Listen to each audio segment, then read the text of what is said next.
Do your thing.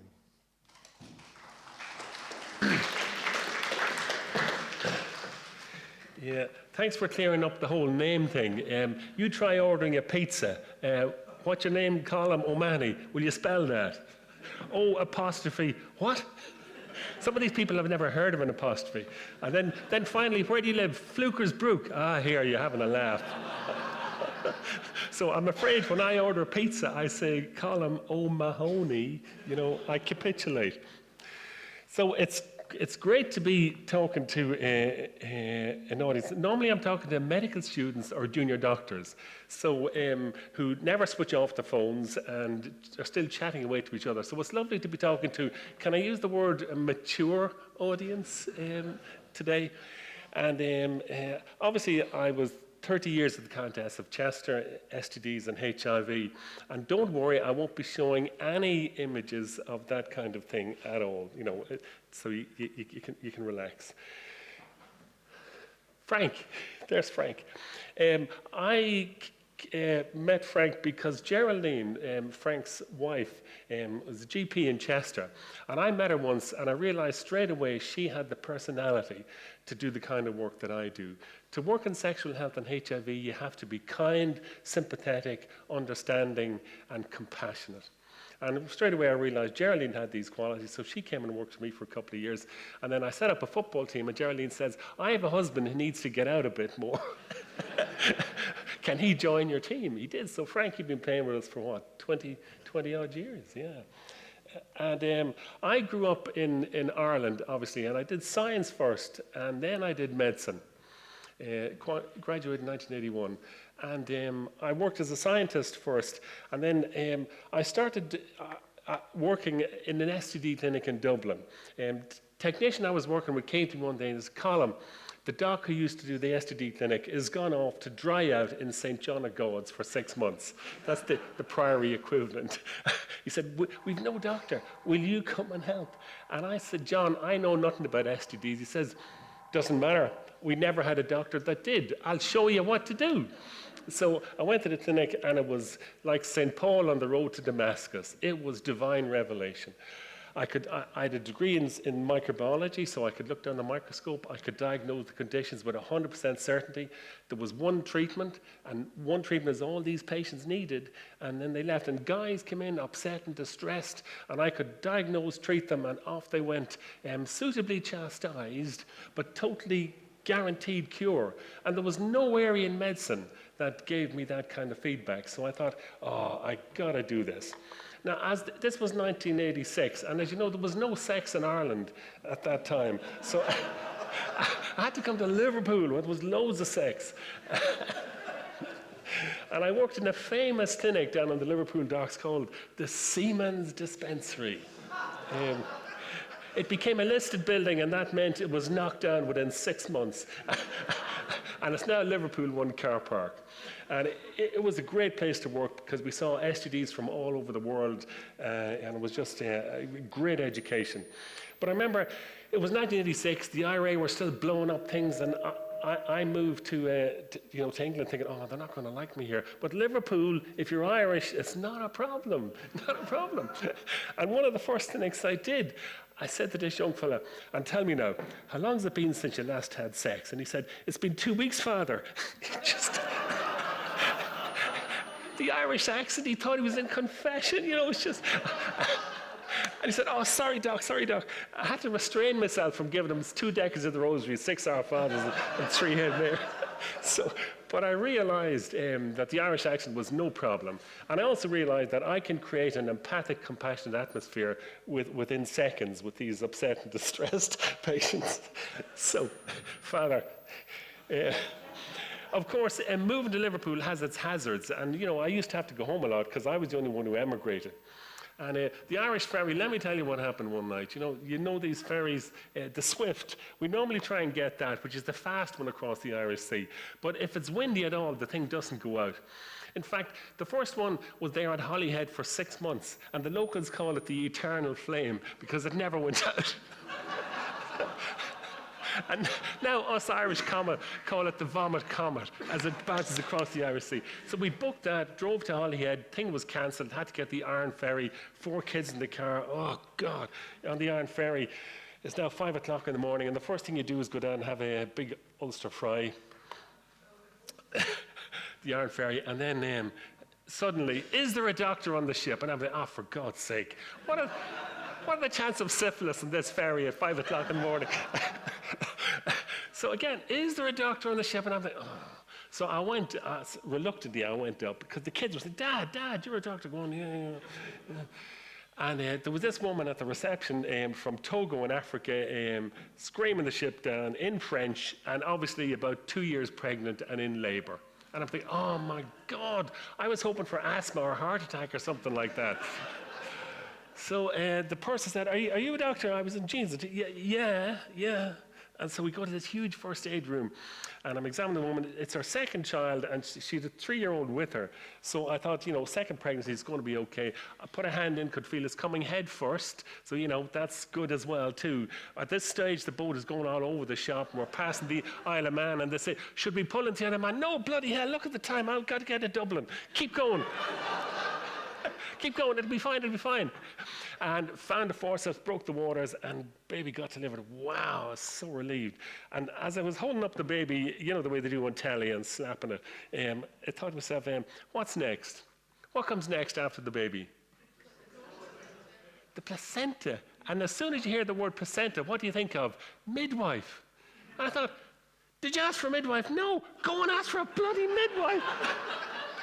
Is there a midwife on the ship? There was 40 pissed midwives from Wigan going to a Danny O'Donnell concert in Dublin. So one of them came in and she delivered the placenta, because midwives are really, really good at that. And I thought, oh, what a relief. And then I'm thinking, I love publicity, as you can imagine. There were the 4 kids, the twins there, so, I had a camera, took a picture. It's a rubbish picture, so I brought it to Medical Illustration, and they tied it up.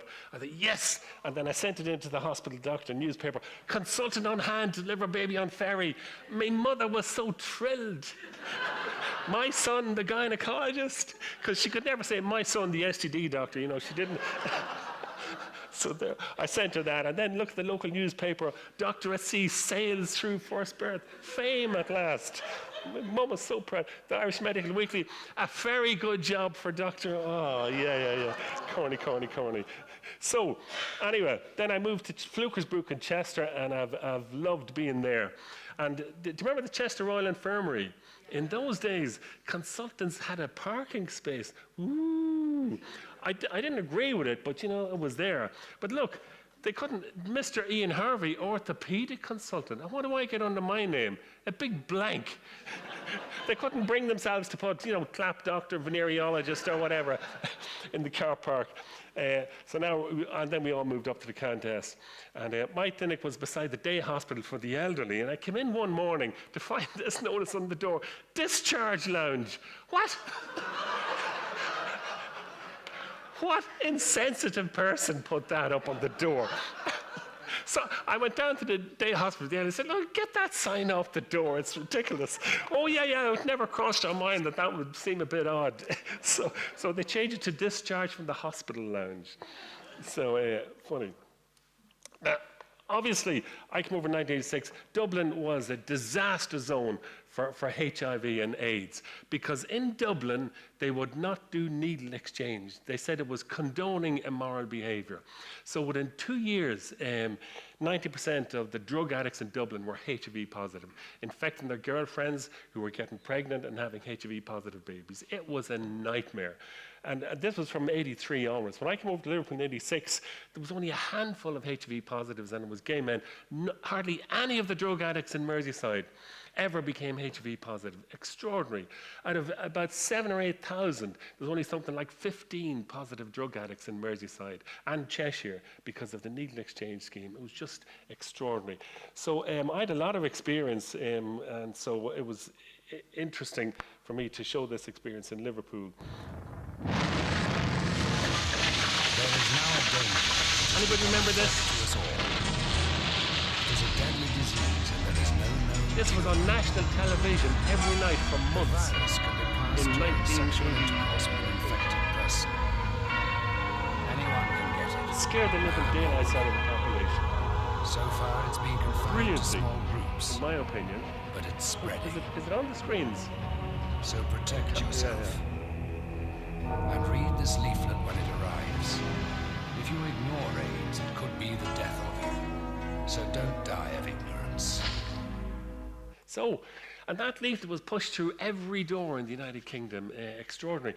Did it have an impact? Yes, it did. In Liverpool, I was working at the Royal Liverpool Hospital, and we had 700 cases of gonorrhea a year. Within 6 months of this campaign, it dropped to 70. Obviously, it's back up again now because everyone's forgotten. But it was a very scary and useful campaign. And the trouble is, looking after these patients in the context of homophobia and everything was really difficult and painful. And look at this stuff. I'd shoot my son if he had AIDS, said the vicar. AIDS is the wrath of God, says vicar. You know, AIDS is God's curse on a homosexual life. You know, it's bad enough being gay and HIV positive and developing full-blown AIDS without all this as well. And I've made my management of these patients much more difficult than it should have been. And Dublin was a disaster zone. Look at this, 67 reasons why condoms spread AIDS. I think it's a shame they couldn't have found 2 more reasons. Work it out, work it out. And look at this, syringe attacks. This is good news in a Dublin newspaper. Syringe attacks dropped by half. Preliminary Garda figures show that some 80 attacks occurred in April compared with 171 in February. What? I mean, needless, if you're at a petrol station in Dublin and a guy came up to you with a syringe and said, give me your money, you'd give him your money. In Merseyside, you'd tell him to piss off because there's no chance he's got HIV. But in Dublin, it was huge. And that was just awful times. So we had about 300 patients in Chester. And I told every single one of them they were HIV positive. In the early days, it was called HTLV3. And I was good at it because I knew everything about the condition. And although I'm given really bad news, I could tell them, we will look after you. Don't you worry. You can come here anytime you like. We don't have to tell anybody. We don't even have to tell your GP. We'd like to tell your GP when you're comfortable with that, but we don't have to tell anybody. You can trust us. And even if you die, we don't have to put AIDS on the death certificate. Unfortunately, you have to do that now, but in those days you didn't have to. Because some of these young men were dying in the contest, and their parents were coming to me and saying, what's wrong with him? He's got pneumonia and you can't cure him. No, the patient said, don't tell him I've got AIDS. And some of the parents didn't even know the guy was gay. So imagine the complexity of all that. It was really sad times. And then in 1996, the drugs came along, and now it's fantastic. 1 tablet a day is virtually total suppression of the virus, and the patient returns to a normal life. Men and women can have unprotected sex. They can't pass it on. Women can get pregnant and have a baby that's guaranteed to be HIV negative. So the transformation has been dramatic. So those were difficult years, because most of my patients died. But again, they died comfortable deaths. We were good at managing that sort of thing. And the hospice in Backford were superb as well, too. And so then, a couple of years ago, I started to wind down a bit, and I became president of the Liverpool Medical Institution, and the Dean of Liverpool University saw me do a talk and said, look, please, would you come and teach professionalism to medical students? Me, the most unprofessional person in the world. Guidelines, I ignore them. And I said, yeah, you'd be perfect. So, so I did, and I really enjoyed it. Because the experience I had was unique. And we used to have medical students in the clinic as well too. And we loved having the medical students, and I was always slagging them off about Liverpool and their problem-based learning. And obviously, in my day, it was see one, do one, teach one. Do you remember that way of teaching? Yeah. I still think it's great. And because, teaching others, practice by doing, etc. And I was saying to the medical students, look at my dog, Paddy. There he is up the mountain. Yeah. I got him to sign the form eventually, and he waved anonymity. So I'd be sitting there having my gin and tonic in the kitchen, and he'd be scratching the door. I'd have to get up and open the door. So I said, Paddy, I'm going to teach you how to open the door yourself. So I nailed this to the bottom of the door, and then I spent a nice Saturday morning. See this? Teaching Paddy now. Teaching Paddy how to Have a look at this, Paddy. Come here, wait, I'm going to show you how to do this. Watch. Come on. Here. Go, Paddy. Out. Out. Hooray! Good boy. Go on. Boy, Paddy. Yay! Now he's a fully fledged professional. Unsupervised practice. Look at that. See one, do one. And then what he's gone on, he's taught the grandkid to open the bleeding door. He's off down now, and now I have to get up and chase after him. So that's see one, do one, teach one. And the medical students are great fun. And that was my car, the old Jaguar, outside the contest with Chester. Would you look what one of them did to it one Christmas? Isn't that just unbelievable? He's very skillful. He went on to be a plastic surgeon eventually. I'll come back to this slide later because it got me in trouble, but I'll come back to that later. So then I started teaching professionalism at Liverpool University and at the contest and Chester University as well. And basically, I want these doctors to enjoy being a doctor.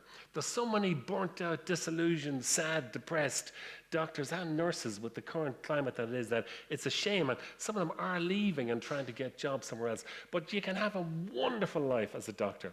I had a great time helping people, and I knew I was good at it. And I tried to convey that to these young docs and students, to say, yes, do medicine, you will love it. Some patients, some young people aren't cut out for medicine, unfortunately, and their family pushed them into it.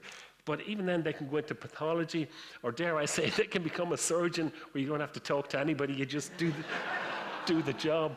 Or radiology. My son is a radiologist, and he doesn't have much interaction with patients, and he's really good at that. So there are areas, even for people who maybe thought they don't like dealing with people. But, you know, I was trying to convey the joy of medicine. And I used the General Medical Council stuff and stuff from the university. And there's loads of behaviours you're not allowed to do. Cheating, plagiarism, cheating in examinations, signing peers into taught sessions from which they're absent. We all did that. When I was a medical student, I can't come tomorrow. Will you sign in for that lecture? Sure. We did all that stuff. You can't do that anymore. It shows dishonesty. And 40, 50 years ago, we didn't think anything of it. But now, the behaviour of medical students and junior doctors has to be absolutely perfect. They're not veterinary students or engineering, so the standard expected of them is far higher than of any other professions. Same with police and legal system as well too. So these are all the things you're not supposed to do, and I would just touch on these. Aggressive, failing to demonstrate good medical practice, inappropriate racial or forms of, and then failing to answer or respond to communications, even stuff like that. Students not dealing with their emails, again, raises flags about their appropriateness for being a medical student. And the whole drugs thing as well, I'll touch on that. And every time I wanted to know what the students thought of these lectures. So that would be my final slide. Liverpool University used to send out 10 emails after every lecture.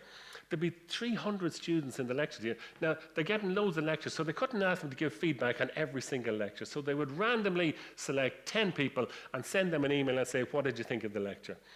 And you know, I would put aside, make sure, because I need to know. And generally, it was grand. Very interesting, really good, dull topic interesting, very enthusiastic tutor, interesting talk. But somebody said, would it be more helpful if we discussed the cases shown rather than just showing us them and saying, don't do that? Oh, he's right. So the next time, I rearranged the talk and I put in much more anecdotes and personal stories, and I went down a storm. So feedback, even when it's negative, if you look at it properly, it is constructive and you do better from it. And look at this now. Next time, would pay to hear this speaker. Great. very friendly and had great fun, very engaging, possibly the most of you. It's clear that you enjoy teaching, and we're lucky to have senior consultants with such enthusiasm teachers. That being said, I'm still not very impressed with your penalty conversion rate of 8 out of 10. I hope your five-a-side team bears. Anyway, I'll come back to that later. So, you know, I did enthuse the students, which is what it was all about. And obviously, there was one lecture I did, and it was called Forming and Maintaining Professional and Personal Relationships. Now, it wasn't exactly part of professionalism, but I'd seen so many unhappy marriages in the medical profession, nursing medical profession, you know, and people spend all their time at work and they don't get their life-work balance appropriately. And over the years, I've seen loads of relationships that crashed, and so I had some idea about how to help this sort of thing. So I thought, why don't I try teaching the medical students this at an early age, and they might get some inkling at how to avoid arguments and self-esteem issues and all that. So I did the talk, and then I'm not sure this lecture is appropriate. The stereotype over and over again is that the man is the doctor, the woman is the wife. I'm pretty disappointed that the medical school released this lecture with so many outdated stereotypes. Wow. Whew, I remember reading that. But look at the bottom guy. Absolutely hilarious. Dr. Manning was witty, informative, very interesting topic and well discussed. Thank you. So what do I do with that? Well, then I went to the Liverpool medical students and I said, who's the female champion of the... because they have a champion for each thing. So I got the female champion, I went through the talk with her, and it turned out there is some truth in that, because I was talking about my experience, and my experience is male consultants coming to me saying, look, my life is a disaster. I haven't had sex with my wife for 4 or 5 years, we hardly even talk to each other, it's awful. What can we do about it? And so most of the time it was men and their wives were not actually consultants as well. So they were the examples I was using, and this young student took offense with the fact that all the time I was talking about the man being the doctor and the woman not being the doctor. So I changed it around and I brought in other stuff, and then the next time I did the talk it was fine, no stereotypes. But so, you know, criticism is useful and appropriate on occasions. So then I would show them stories from the BMJ, and every week in the BMJ there's stories about doctors stepping out of line and getting struck off or suspended.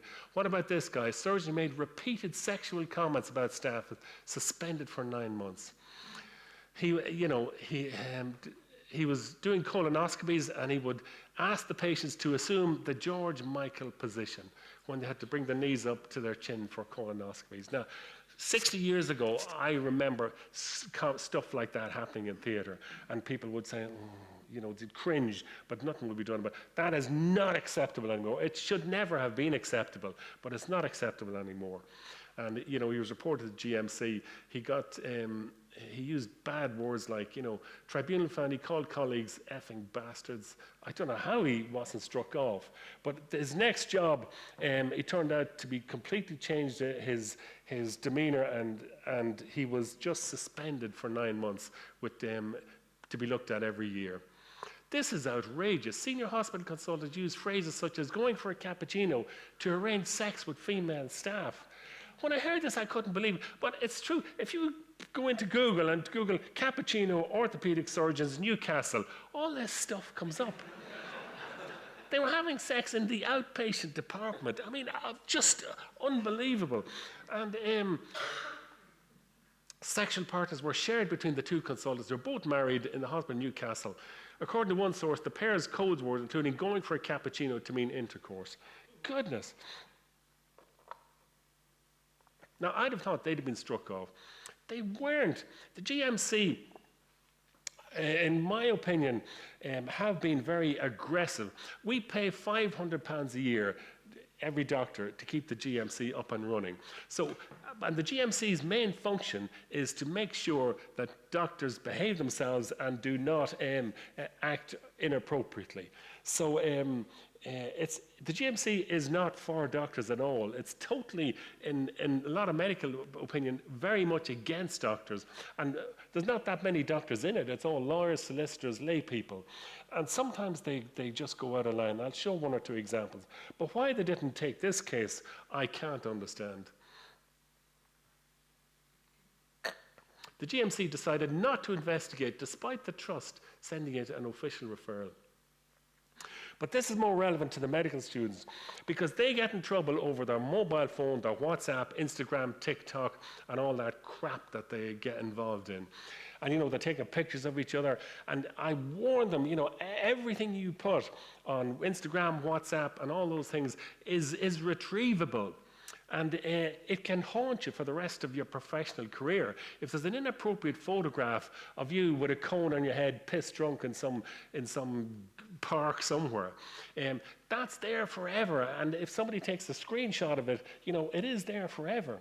So do not get stuck with stuff like that. University of Warwick suspended students over hate posts. Guys were sending stuff to each other, talking about, oh, I'd like to rape this girl, wouldn't it be fun? And obviously, somebody showed it to the university, and they suspended them, and then let them all back in again. And the students kicked up, blue murder, and there was the protests and everything, hundreds of protests at Warwick University over handling of students suspended over rape threats. So if a medical student steps out of line, the university crash down on them. Absolutely. They're suspended. They're told, do not come into the university for the next 6 months while we investigate all this. So their careers are stained forever over something as simple as an inappropriate WhatsApp. Or stuff they put on the internet. And the GMC have a good education section there. And if you just Google or just write on the professional behavior case studies, and all this comes up, and they're fascinating. Now, they're invented, but there's an element of truth in them all. Let's take one. Social media is the big one I go through the students with. Now, this was a bunch of doctors saw a funny case in Casualty, somebody dressed as an elf, something happened to them, blah, de blah, and they all thought it was funny and shared this information around. And then another student thought that is not appropriate and reported them. Now, that's fine, but the trouble is, Sarah, who was in charge of the group, thought the information would remain. She thought Mohammed, the other guy, was to blame for sharing it. But she did not see that she had done anything wrong, and she did not show remorse or insight into her behavior. And for the university, that is just bad news and big trouble. So Mohammed reflected on his behavior and was mortified. He said he didn't appreciate snippets of information posted. Anyway, so the tone and so basically, what happened next? They looked into how the group was set up and who got the information, whether it was an isolated incident, whether they had shown insight and genuine remorse. That is key. Sarah received a letter with the panel's decision, detailed explanation. Now, she would be suspended and her qualification delayed for at least 6 months or a year, mainly because she did not show insight and remorse for her behavior. I know I'm flicking through this, but if you wanted to go into detail on that, it's being recorded, so you could look at it or show it to somebody else in the comfort of your own home in the next few days or weeks. And interesting, take a bunch of students or junior doctors, and they're out on a night and they have a few jars and they're talking about something they saw in Casualty, and they're all laughing and they're discussing the case in the back of the car. And they paid for the Uber, and then the Uber driver actually is a porter at the hospital, and he's just moonlighting doing Ubering. And he did not like to hear all this chat in the back. So he tells his manager when he goes into work that there was 4 junior doctors, this is the name of the guy who paid for the taxi, and their behavior in the back of the taxi was totally inappropriate. Manager goes to the chief executive, medical director, you've got 4 junior doctors up in big trouble, massive. And it's all jumping and having a laugh in the back of a taxi. You cannot do that. No. And then I do warn them that they will be complained against. And there's nothing worse for a doctor than having a complaint. And you see this stuff. This is in the Liverpool Echo. Have you suffered from medical negligence? If you or a loved one have suffered from poor medical care, our specialist team will work tirelessly to get the compensation and resolution you and your family deserve. Call now for your consultation. It's just not right. In some countries, they have a no-blame system where if you suffer a tragic medical accident, which can happen through nobody's fault, there's a compensation system in the United Kingdom, you have to prove negligence if you want to get any compensation, which is a shame, proving negligence. Now, Ronaldo, he's paid what? £1 million a week. What? And all he has to do is kick that penalty into the top corner. And he practices over and over and over again. So here he is. How many should he score out of 10? Jesus, look at that. Completely missed it. Now, he's paid £1 million. How many should he score out of 10 on a but it's humanly and physically impossible. Even the best player in the world, Alan Shearer, missed the odd penalty. The best guy was that guy who used to play for Southampton, Letizia. But it's not possible to score every single penalty, even though he's skilled and brilliant and has practiced it and done it 1 million times. So if you're a junior doctor and you've done 600 caesarean sections, how many of them are you supposed to get right without any fault? It's not possible. It's humanly impossible to get 600 caesarean sections and not have a disaster, minor or major, in one of them. Now, Frank took this video of me. That's me taking a penalty in Malta. I have a good hit rate. That's me there, number 4. Big line-up, bang. No messing there, see? My average was 9 out of 10. So, and then there's a wonderful book, I don't know if any of you read it, it's called This Is Going to Hurt. It's by Adam Kay. I've seen him in person over at Salford. It's a fascinating book. It's funny and it's distressing and it's totally inappropriate and totally unprofessional. And all the medical students have read it. And I warned them, look, you can't do the stuff that he did in this book. Do not. You will get in such big trouble. So there's a very sad bit in it where he did 600 emergency caesarean sections, and in one of them he cut a ureter. Now, when you open that uterus, there's blood everywhere. The ureter looks just like an artery, a vein, or a piece of tendon, or a fallopian tube. So it's inevitable that things will go wrong occasionally, not through any negligence. It just happens. Now, what happens? Well, you call in the urologist, they put a wee stent in, they stitch it up. It means the woman stays in hospital for another day or two, and there's no big issue. But he got legal complaint, and it crushed him. Let's see. They said, I carried out the operation well below the standard reasonably expected of me. I greatly extended the suffering of the claimant, and I delayed her opportunity to bond with her newborn child. They pile all this stuff in, and he was devastated. He almost quit. He said, was it the unfairness of it, the already stressful working life, accused of being terrible at my job? Maybe I was terrible at my job. It was like a dagger through my heart. So the patient almost certainly had no idea how sad and exhausting the process would be for me. Her lawyer, no doubt, smoothed down his moustache, put on his best suit, and cracked on. So it's really devastating, and it takes forever to resolve these things. It left him at his lowest ebb as a registrar, wondering if now the patients had it in for me, seriously considered jacking it all in, but I didn't. He eventually did, because one caesarean section he did turned out to be such a nightmare, he just quit medicine altogether. So it's a fascinating book, funny, sad, and unprofessional. And I warned the students, look, if you're going to read that, you need to read this one as well, Your Life in My Hands. I'll touch on that again just at a later point.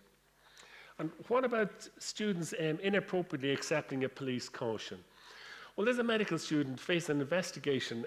All that happened was she was in the supermarket, she bought some stuff and didn't notice some cosmetics in the bottom of the trolley. Out she goes to the car park, tap on the shoulder, excuse me, you haven't paid for those. Back into the store, the police had been called. Down to the police station, and the police said, it's no big deal, it's no big deal. You can either Police advised that she could either go to court to defend her actions or simply accept a caution, and that'd be the end of the matter. That's not fair. It's very handy for the police to wrap it all up neatly like that. But she now has something on her record, and in the medical, that will come up forever. And she thought it was nothing, so she didn't disclose it. But then when she qualified and transfer of information to the GMC, they do a detailed DBS, and sure enough, this comes up, and she's in huge trouble. Not so much that she inadvertently shoplifted, but the fact that she did not disclose it. That's the thing they go after, big time. The GMC completed their investigation, accepted the student's explanation, and insight into the original reason. But that will stay on our DBS forever.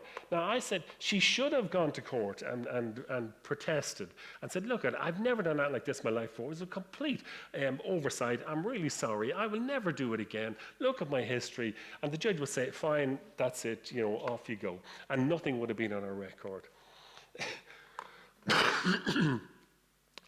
Morrison's were doing 25% off Prosecco about 4 years ago. I thought, I'll be having that. So that's all I was buying was Prosecco. So I took my Morrison's bag in, went down, put the 6 bottles in, met somebody, went to the pharmacy because I wanted to talk about the HPV vaccine, and was still chatting to this person, walked straight out into the car park, arrived home, and Eileen said, oh, nice Prosecco. Did you get 20% off? No, I didn't. And then I realized, shit, I didn't pay for them at all. I've shoplifted from Morrison's, and they have tags on them and everything. Oh, my God. And we were flying off to somewhere on holidays 2 hours later. So I had to phone Morrison and said, look, I've just stolen 6 bottles of Prosecco. Well, bring them back. I can't. I'll come back in 2 weeks. But I'm telling you now, in case somebody's looking at video cameras and stuff. So 2 weeks later, when I came back, I brought the 6 bottles down to Morrison. I said, what are you doing here? Well, I took these out by accident 2 weeks ago. Are you serious? Yeah, scanned them all, and I paid for them. But if I'd had a tap on the shoulder, I would have gone to court. Because, I was completely slipped my mind. So you shouldn't accept a police caution. Cannabis. I love the smell of the stuff. I don't know if any of you, I didn't smoke it. This is being recorded, isn't it? Anyway, I love the smell of the stuff. And all around the university, I'm afraid you're walking around, somebody's smoking a bit of weed.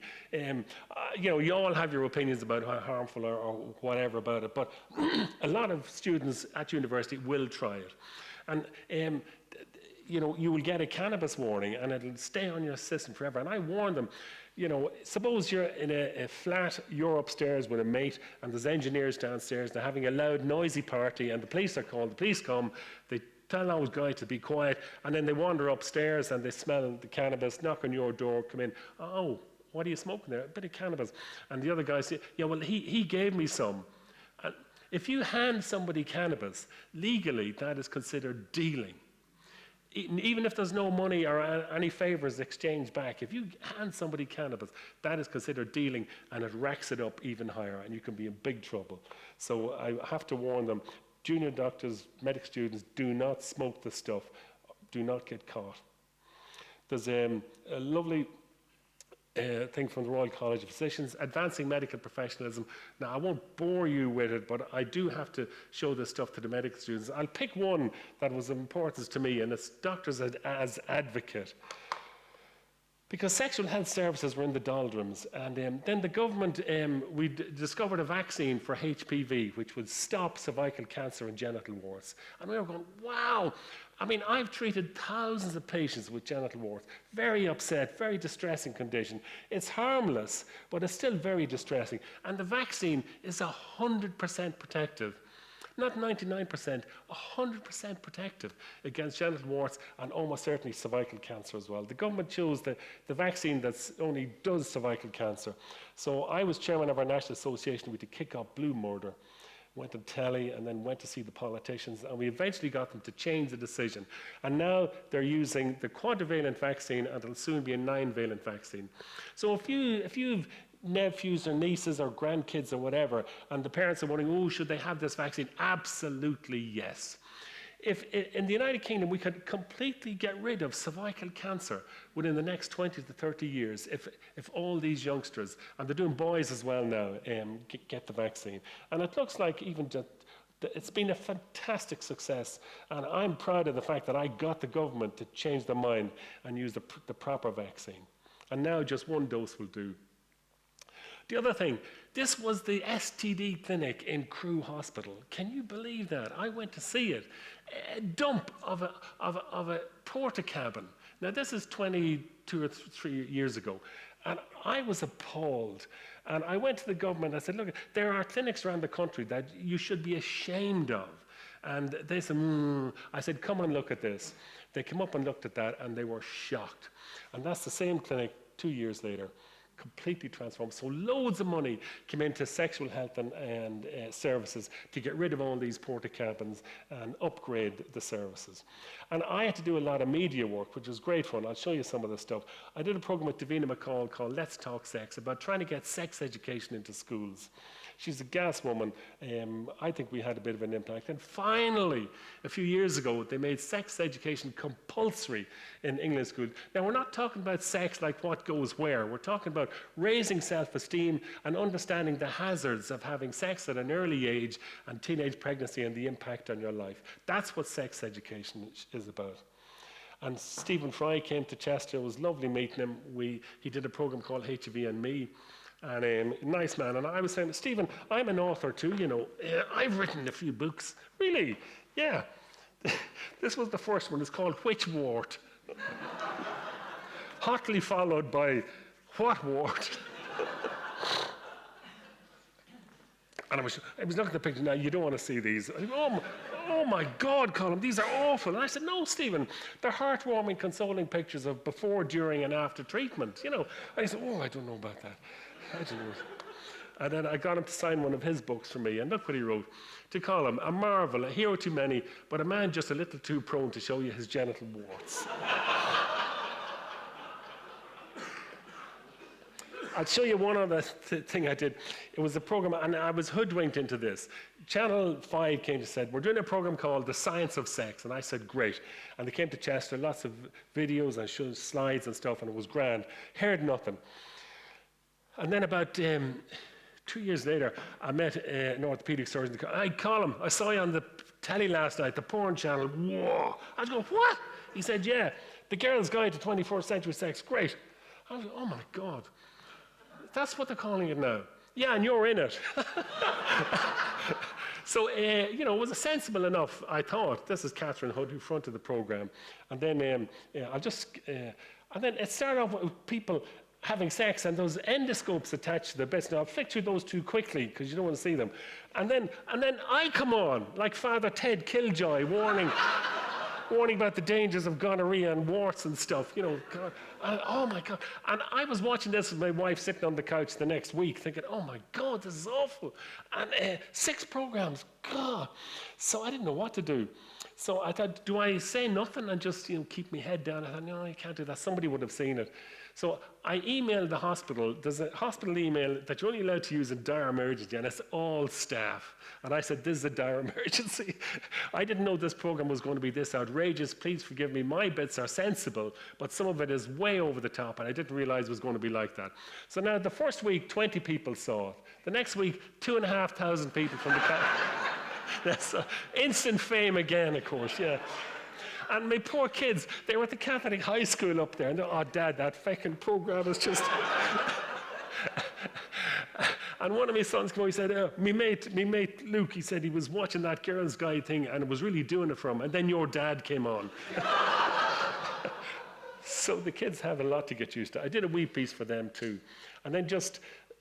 I had to do some live television stuff, which was scary. I mean, a girl actually got her boyfriend put in jail. It was going to be for 14 months over allegedly giving her genital herpes. I mean, that's just a disaster. I've treated thousands and thousands of patients who've had genital herpes. It's a distressing condition, and it's very common. A lot of people don't even know they have it. But, you know, the whole jail thing, we were shocked. And I'm a patron for the Herpes Viruses Association. You know, it's a very sympathetic group who help people with the diagnosis. That's me, Herpes Simplex, the guide to take away. It's really good information. And we were devastated that thousands of patients all over the country would suddenly think, oh my God, could I end up in jail? Then I got a phone call from Eamon Holmes. This girl had been in the Closer magazine. You know, will you come on telly with this girl? Oh my God, live television with this girl. It was really difficult because I had to be kind and sympathetic and understanding, but at the same time I had to point out this should not have happened and the distress it's causing to hundreds of thousands of other patients all around the country. So really difficult live TV. I'll skip that. And then just one other story. Some of the stuff doctors think they'll get away with. This is an Irish surgeon, orthopedic, and he claimed his house was broken into. And he took pictures of the stuff that was stolen.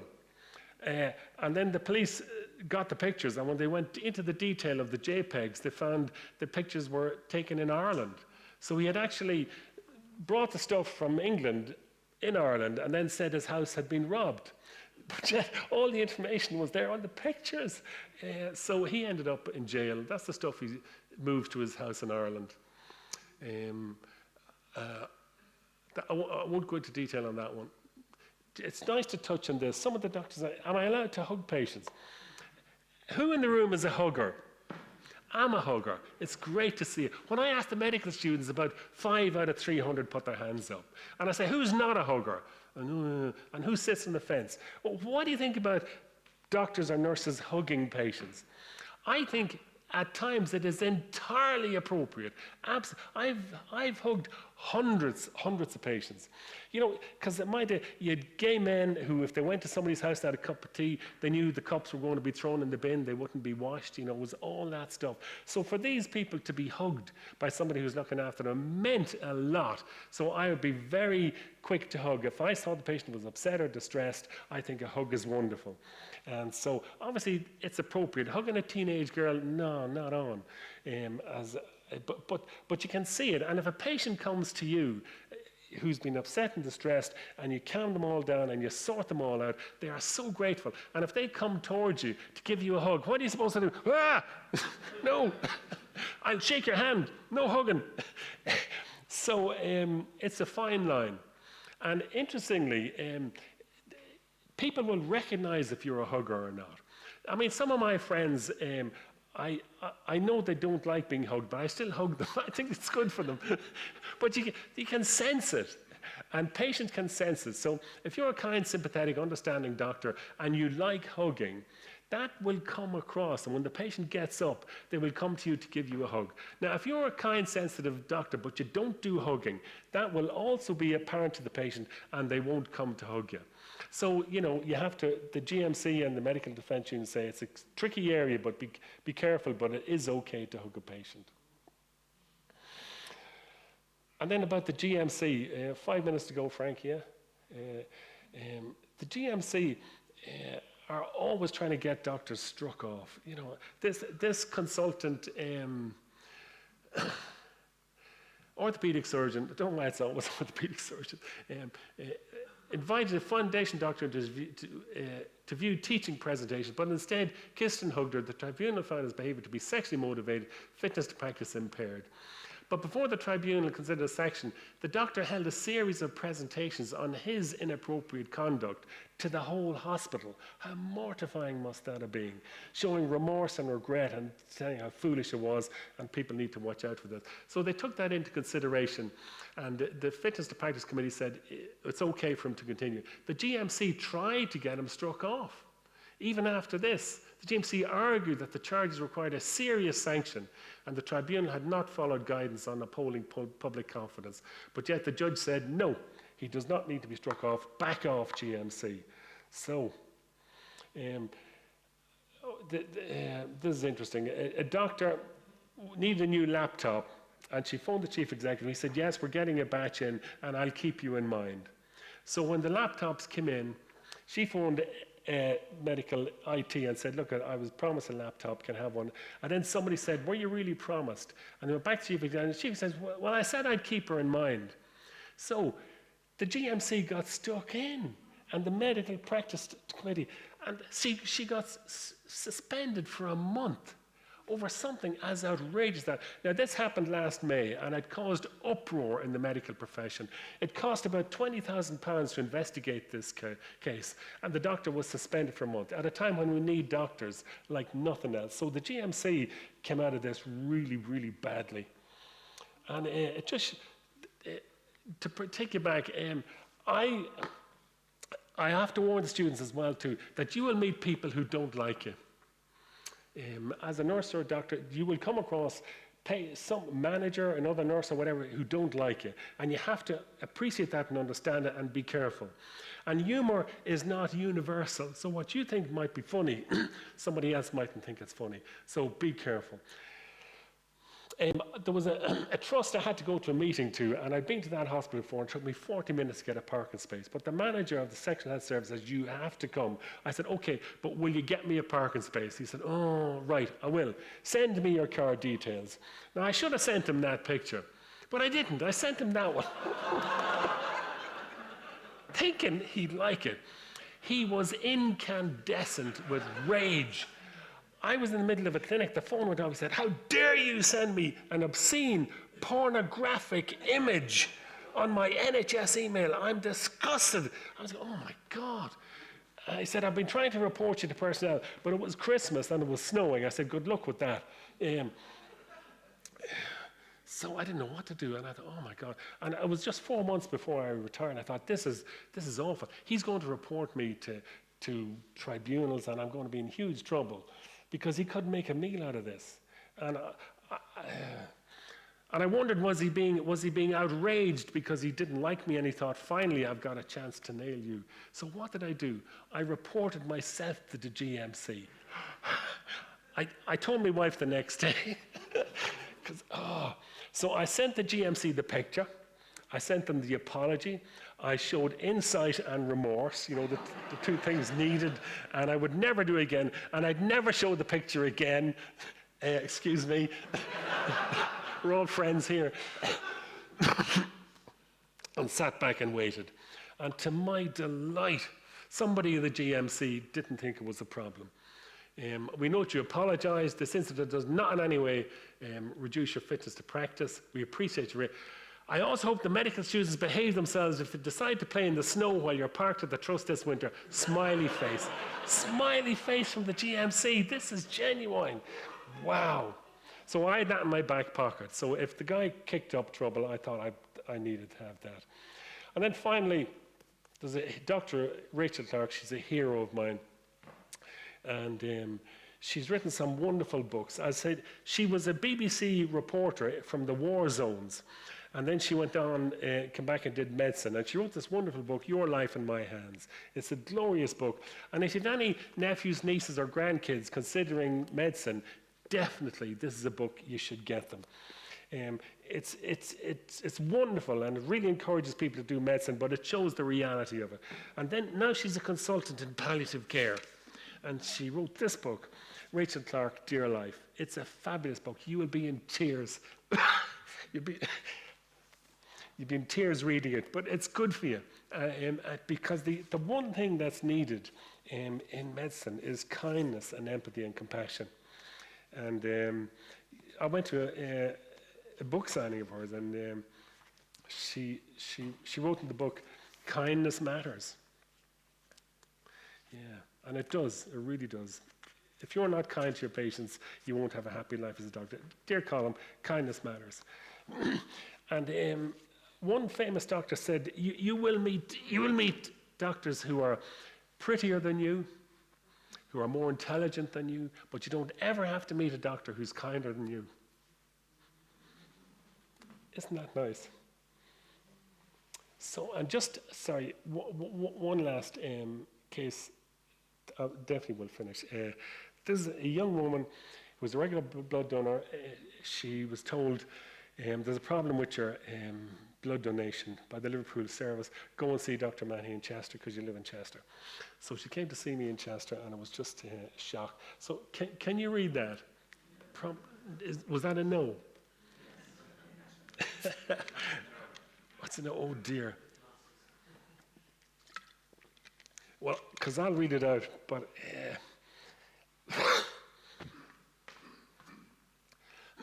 letter from a patient who had to tell she was HIV positive.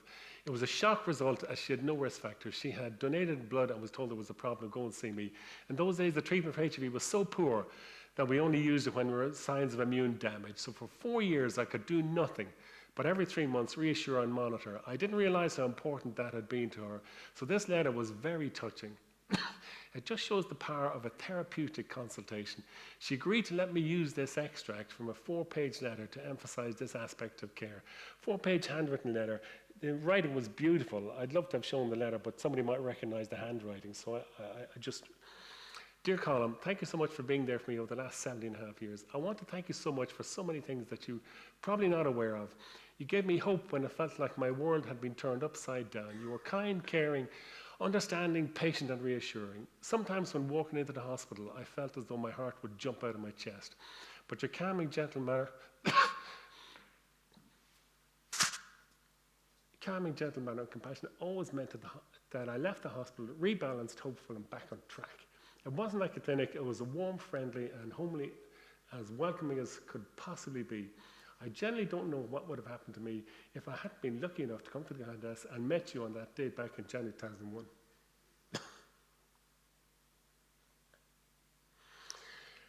Thank you is nowhere adequate to express how I feel. I was so very lucky to meet you on diagnosis day and honestly believe that I'd be in a much worse place if you hadn't been responsible for my care, both physical and emotional.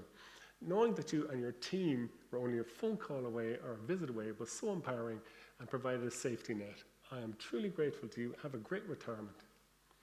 Isn't that beautiful to show to the medical students? This is what it's about. And this is a 21-year-old girl who I told she was HIV positive. Her boyfriend was positive, and she came to the clinic with her mother. And I said, there's a big risk you're positive as well. I'll take your blood now, and then I'll phone you this evening with the result. Now, we are told, don't tell people over the phone they're HIV positive. That's rubbish.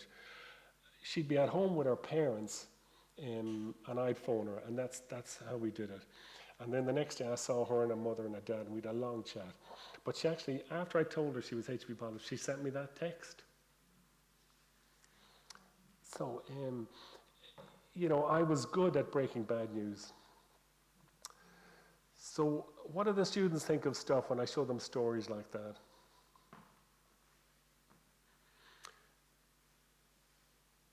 Thanks so much for an engaging and thoroughly interesting talk, which reminded me of the fun parts of medicine, which haven't been so apparent lately.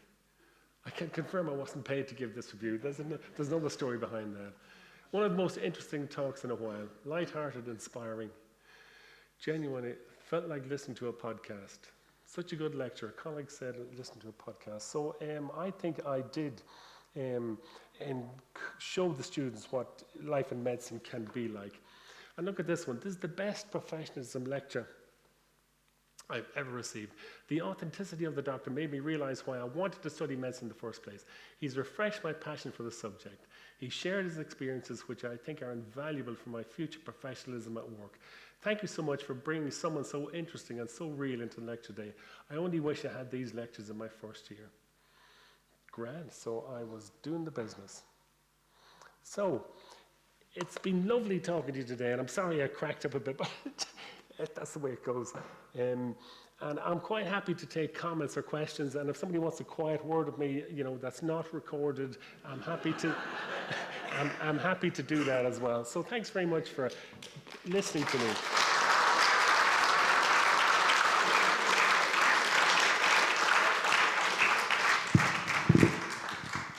Gosh, thank you so much, Colm. I think that word you use of authenticity came out really strongly in that. We have time for some questions, so what I'm going to do is I'm going to come to you with this microphone here. What would be good is if you just let people who are not here know who you are. So some of you have got the beautiful new innovation, the carefully produced analog stickers with names on and things. That's somebody asked us to do that at one of the feedback we had. Yeah. So it encourages us to regard ourselves as names, not just numbers. Same reason why we record people's names coming in. It's because you are not number 1815. You are the fabulous Christine Robinson. Where are you, Christine? Even two of them, yes, indeed. Yes, questions, please. Yes, the fabulous Christine Robinson. I'm the one who's not fabulous. I'm sorry about that. Thank you for your talk. Did I get this right, that there's no representative on the GMC from the medical profession? If that is so, that's just insane, isn't it? And I never realised that before. And surely if there were representatives from the medical profession, some of the silly stuff would go away, would it? There are doctors on the GMC, but they're outnumbered by the lay and the legal. And the GMC are having a tough time at the moment with the animosity they have created in the medical profession.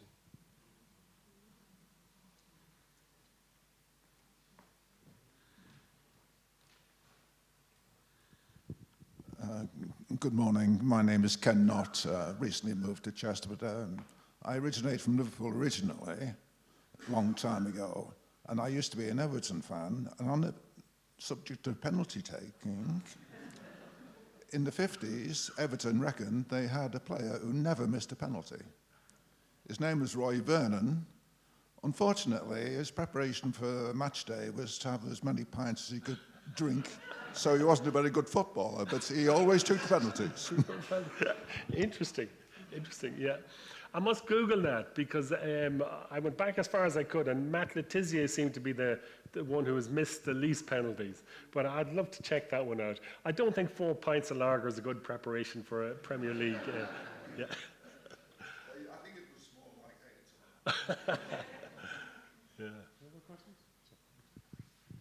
Yeah, thank you, Colm. That was really both entertaining and thought-provoking, I thought. What slightly worried me while you were talking was the negative aspects of what you're saying might frighten a lot of able people away from a noble profession, and that does concern me. And I wonder whether we are we in the process of generating a new generation of Puritans, if you like, who feel that they cannot be seen to be doing anything that you might regard as adolescent, if you like. That is a good point, and this kind of stuff we used to get up to as medical students is not appropriate anymore because of mobile phones and everything is recorded. So once people keep that in mind, you can have a wonderful life in the medical and nursing profession because you help people. The vast majority of them are eternally grateful for that help. And you know, the small number who complain and you have to just take them and water off a duck's back. If you've got colleague support and senior support, that's really crucial. But you're right, it would be a shame to turn away kind, empathic young people who want to do medicine and then find there's all this antagonism and low pay and people like Jeremy Hunt accusing them of being lazy and not wanting to work at weekends. I mean, that was so soul destroying. So politicians shouldn't do that.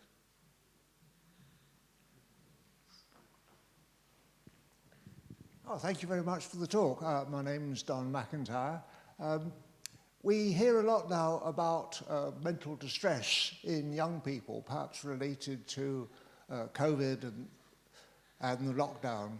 So I was thinking of that when you showed the AIDS campaign. Is it possible to overdo the threat and fear in health campaigns? That's a very interesting point, and opinion is divided about whether that scary campaign was appropriate or not. I was looking at the statistics. It had a massive impact on reducing sexually transmitted infections throughout the whole country. So to me, that was yes. But then it did bring in inappropriate stigma and scare of people not going to have a HIV test because they thought, this is so frightening, I couldn't possibly cope with it. It's a fine balance. One last question.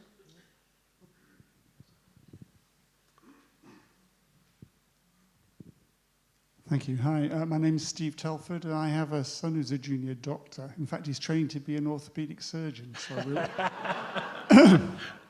However, I was interested in your comment about PBL at the very beginning, because my son, when looking at medical schools, didn't want to go to either Liverpool or Manchester because he believed that wasn't a good way of teaching doctors. Absolutely correct. And the new dean came in and changed it completely. They don't do problem-based learning anymore in Liverpool, and it plummeted the education of junior doctors in Liverpool.